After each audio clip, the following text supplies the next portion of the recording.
How's it going? It's going good. That was a thanks for the extra few minutes. I walked in here and I was like, "Oh, wow. This is what summer does." You're like, oh yeah, I work there sometimes on that desk. I guess I should move all this shit away. Okay. Yeah, exactly. Yeah, I taught a couple workshops in August and it was kind of like Yeah. took everything out and then instead of putting things away like a normal person, I just kind of like plopped them here. I do that all over the place, including my desk. So that makes perfect sense. Uh, yeah, just for fun, I think people might enjoy hearing what goes down in these workshops that you were doing with these kids. It sounds like such a cool idea. Yeah, like how did you approach it? Yeah, so the camp.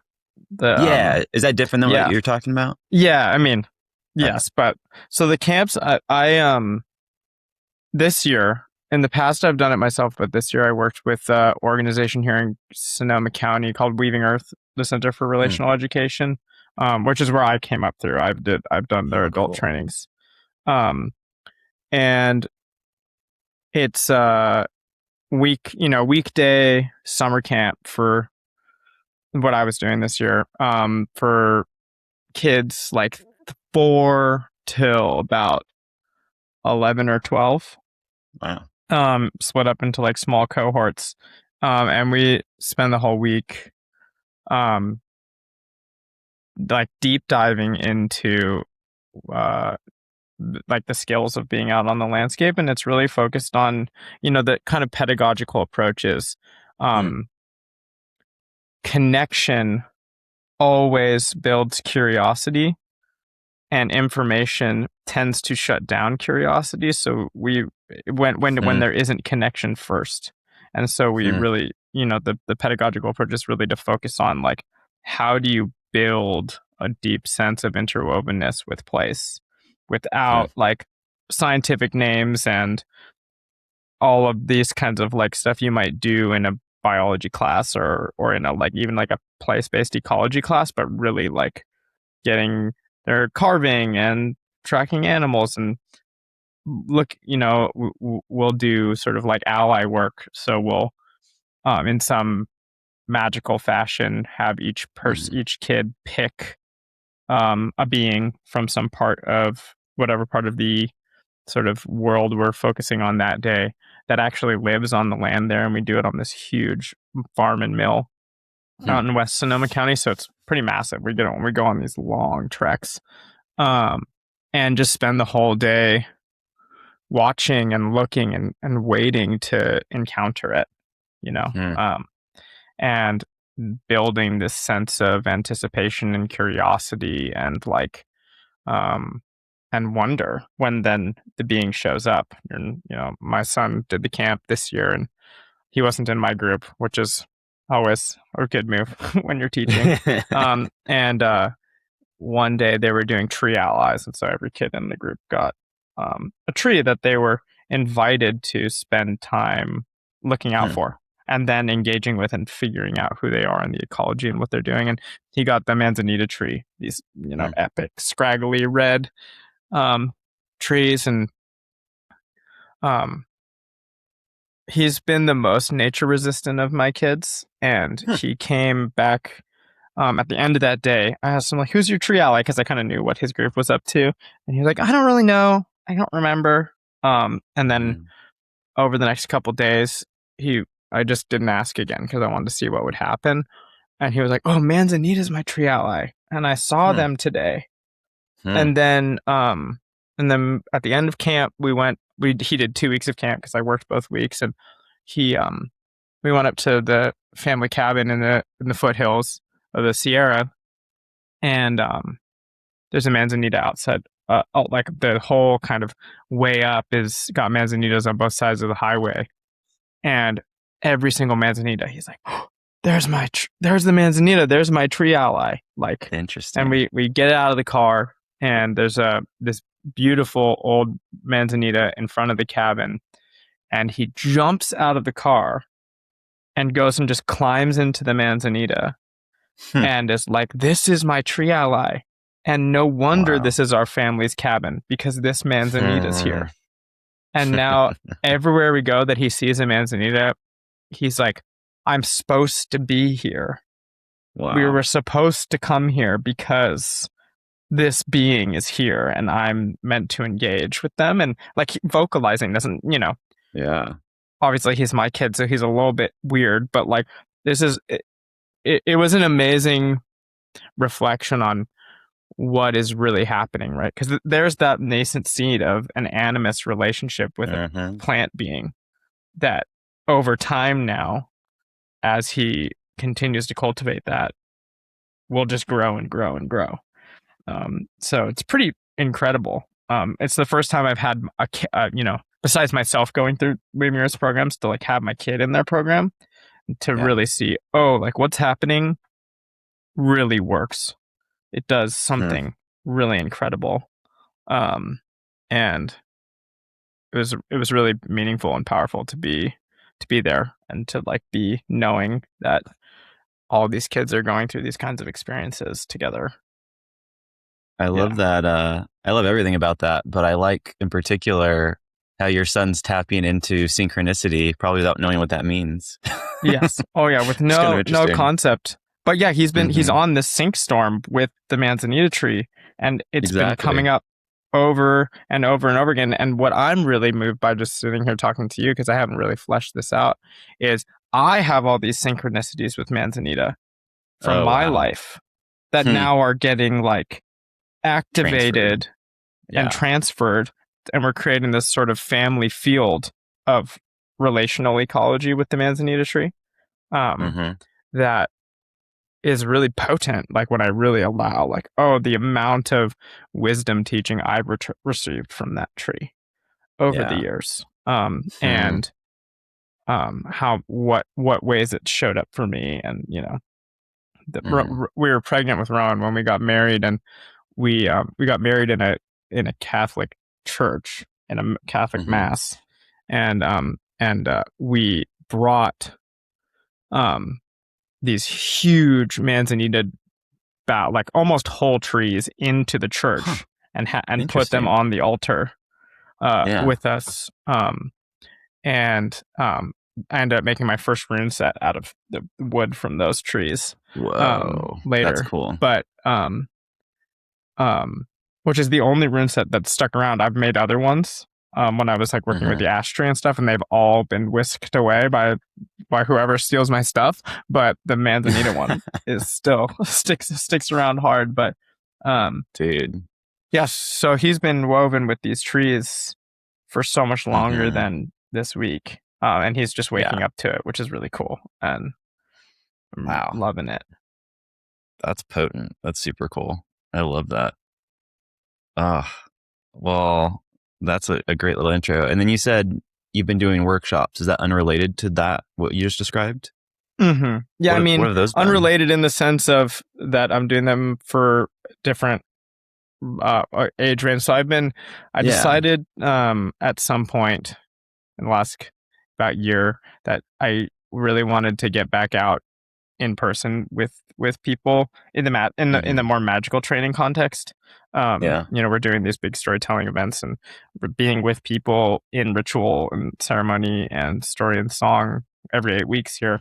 But I really Yeah. wanted to add something to that of bringing this practical animist magical work to more people here in Sonoma County. So I put together a once monthly like sorcery practice group, and so I've Cool. laid out.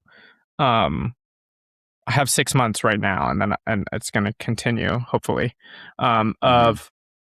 Of what I believe are like the fundamental skills of Hmm. having a animist magical practice.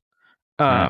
And every once a month we get together for about 4 or 5 hours, um, and do like about 20 minutes of lecture, and then the rest of the more day is like super hands-on, um, like scientific approach. How do I? We did protection magic last time, and we did a bunch of experiments with different knives, magically empowered knives, kitchen knives, Mm. um, butter knives, and like practice the skill of protection magic, and then did a couple like made some charms, and just giving people like the real hands-on experience versus like a course where they're learning about the history of troll knives or whatever, but to like, what does Yeah. it really mean? What happens on a magical level when you have a magical knife in your hand Mm-hmm. versus a butter knife from my kitchen that I used to butter my bagel this morning? Like, you know, I brought about both of those things and give people the opportunity to tune in and Yeah. actually feel the difference instead of believe about the difference. Like, what is actually Mm-hmm. different here? And it was pretty. The last one was pretty incredible. Like, Hmm. just the things we tried and what came through for people were really fun. So this month, a couple weeks, we're doing establishing and cultivating magical allyships, kind of based Cool. on the work we were doing at camp. So Yeah. pretty much, I'm going to put these adults through what I would do with some 8-year-olds in the forest, Cool. and then build from there some of the like more stuff from the traditions I play in. How do you establish magical relationship with other than humans, and then cultivate that over time?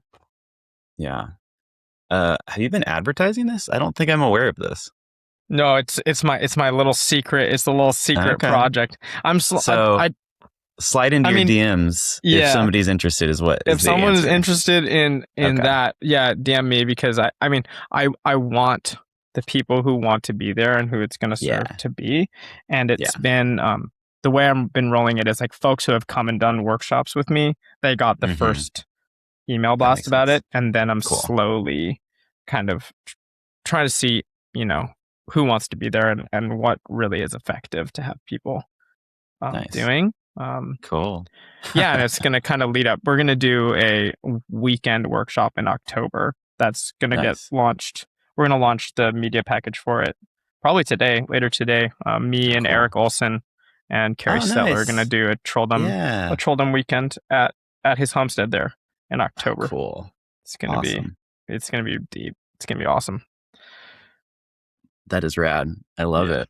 Um, well, we actually got like a bunch of questions from people to chat about, which is pretty cool. And then you had some of your own thoughts that were stirring inside of you. Um, and we kind of had a back and forth very slightly on Substack about this question you were posing, which is why are people resistant to recognizing the personhood of other beings? So it's kind of, you're now, especially this summer, it sounds like you're being so not just animist on a personal level, but on this like very like outward level, which is very cool. Not an experience most Westerners get to have,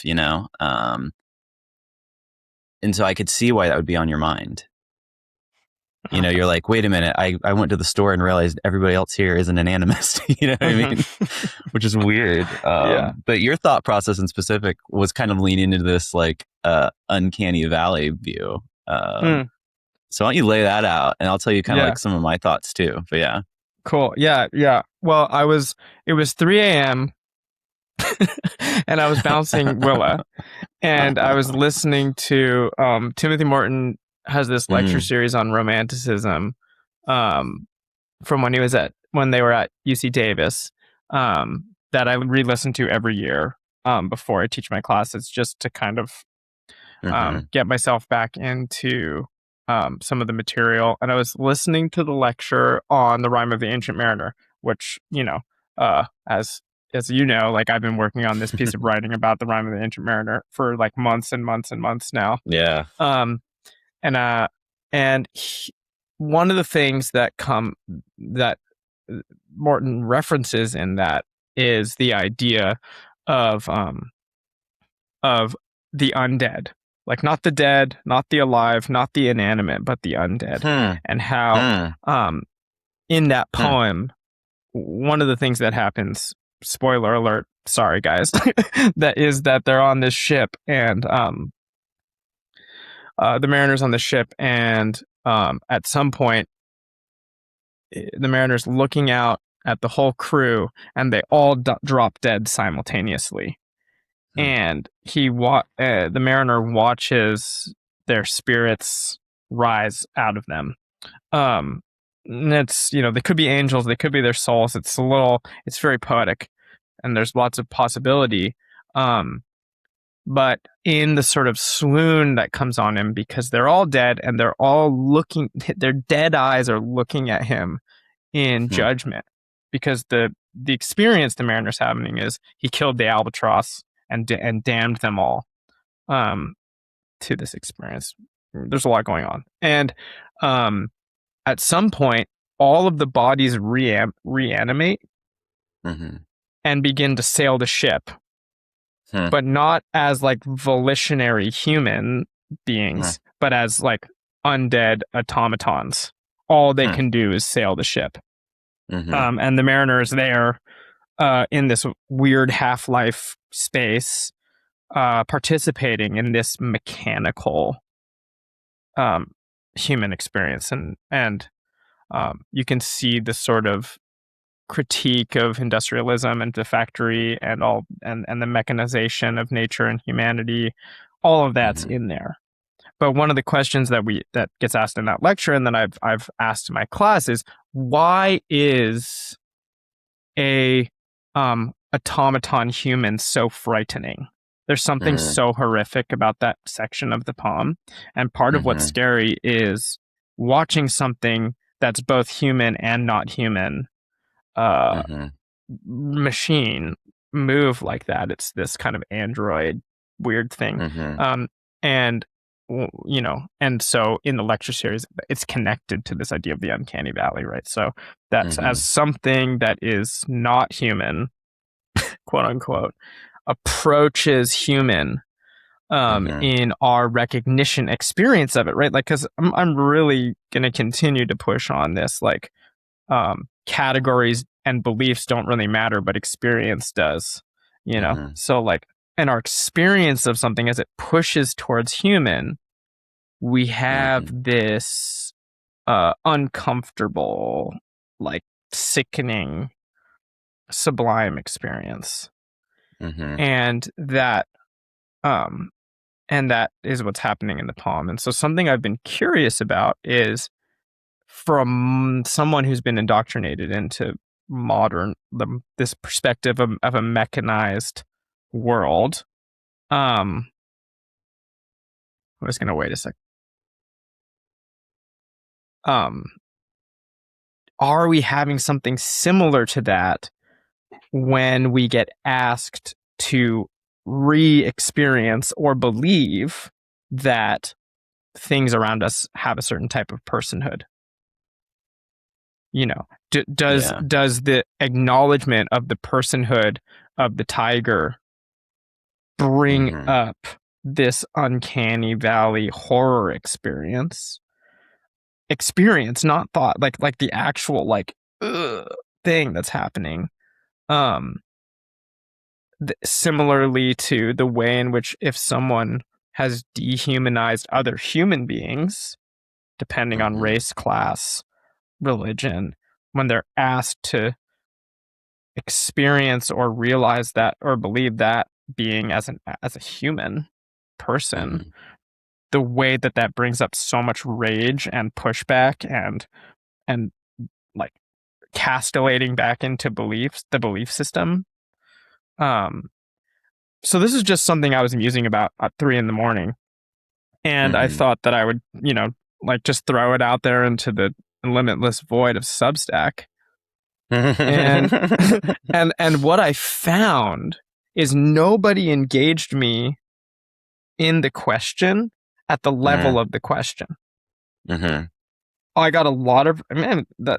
People were coming on. It was a lot of things went down on that post, and Yeah. people were content to stay at the realm of belief, which I did not ask Hmm. about, Hmm. and not really follow me into the Hmm. actual territory of the question, which is what Hmm. happens to your body.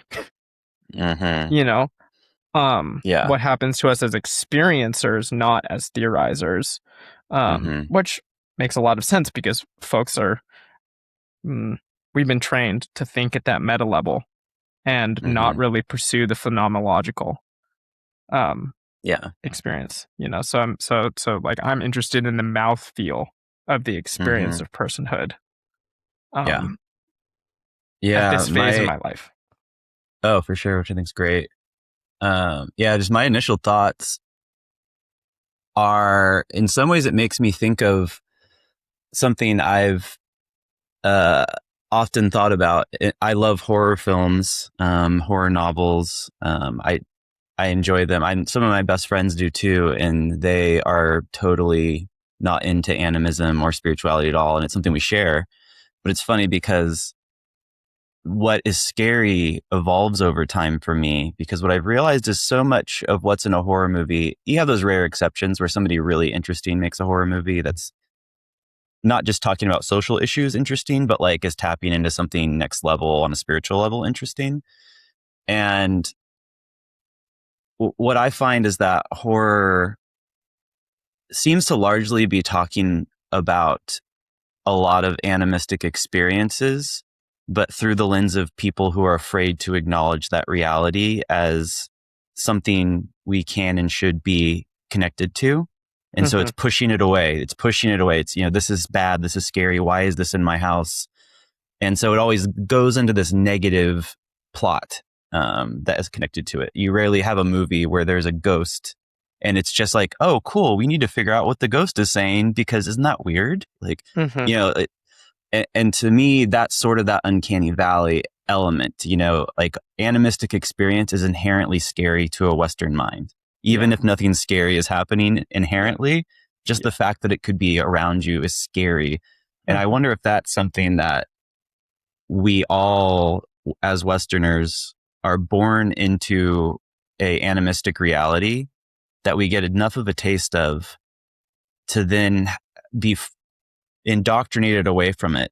And that there's always this part of us that has this sense memory of like probably a bit of shame that they have moved away Mm-hmm. from that way of being. And so when they experience it in any way, it is troubling.